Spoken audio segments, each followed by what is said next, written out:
In the very beginning, when we first started this kaupapa 3.5 years ago, I don't think we imagined how big this would have grown. It's one of those sort of kaupapa that no matter how much planning and preparation you put into it, it just sort of the kaupapa and the wairua takes over.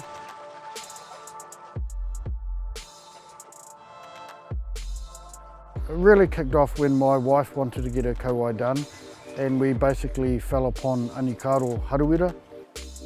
Anikaro came up and she was on a documentary doing her own people, and I saw her and I rang my husband and said, we need to find a way to find out how to get this wahine.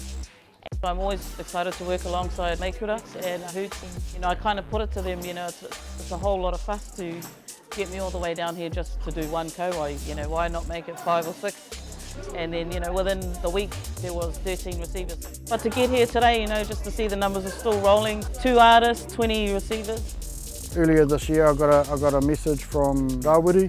Everyone knows him as Rātoa, Moko Tāmore. He just reached out and said, I hear you're the guy I need to speak to about a mokopapa. Over COVID a lot of things happened.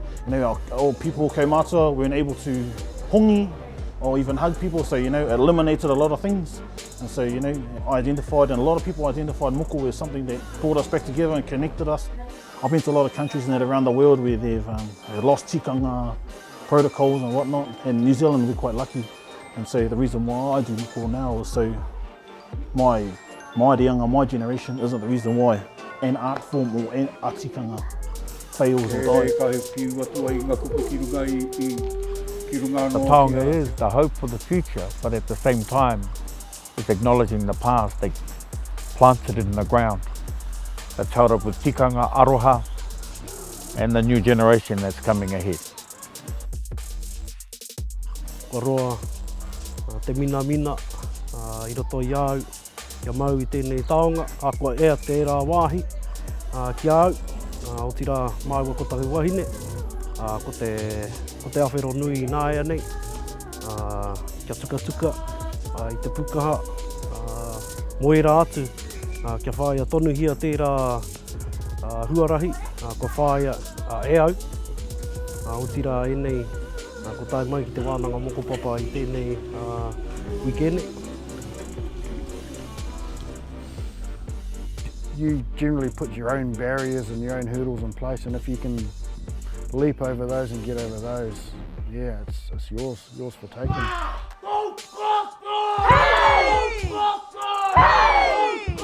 I'm gonna face some adversity, but kōrero, everybody's entitled to their own opinion, but this is who I am and this is me, and this is me proudly saying I want to share a little bit of myself and our culture with others.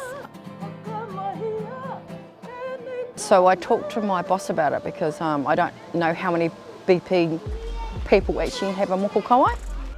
And with him being from China, he goes, this is your country. He said, this is your culture. He said, do it, Kate.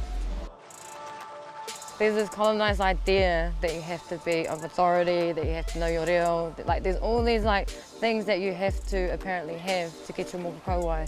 And what I want people to realise is that you don't. All you need is your whakapapa.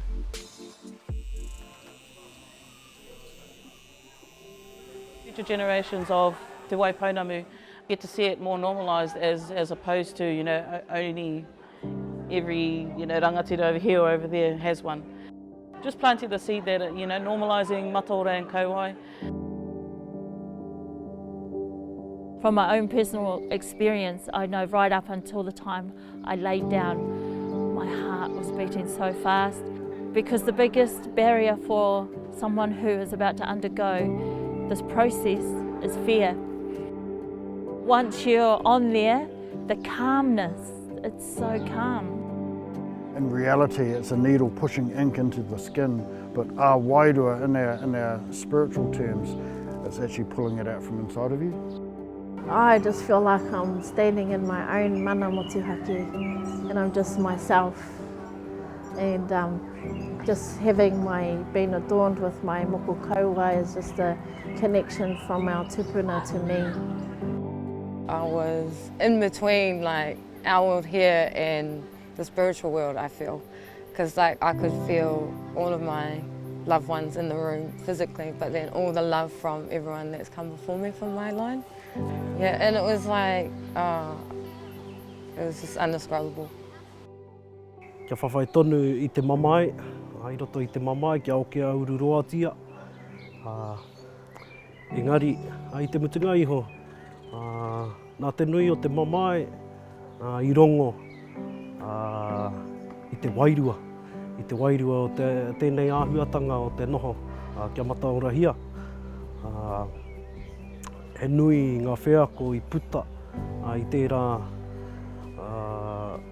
iau e noho ana, e takoto ana i mua rā i te kaitā.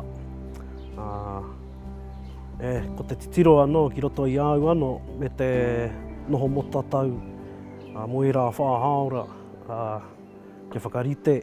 Ahine ngaro nei, kia kore ai hō taetai, ai te mamae, ai te mānuka-nuka, e rā huatanga katoa ka pāmai ki roto i au. Kia puta, kia ihu puta ai ki te ao mārama me ki, e mau ai i te mataora. With guidance and with nurturing, I believe Mokopapa will be seen as a taonga that can carry it this far. Not a factory that puts out moko kauai and mataora, but a place to start your hikoi. And in the future, who knows what it will grow into. Taumihi ana.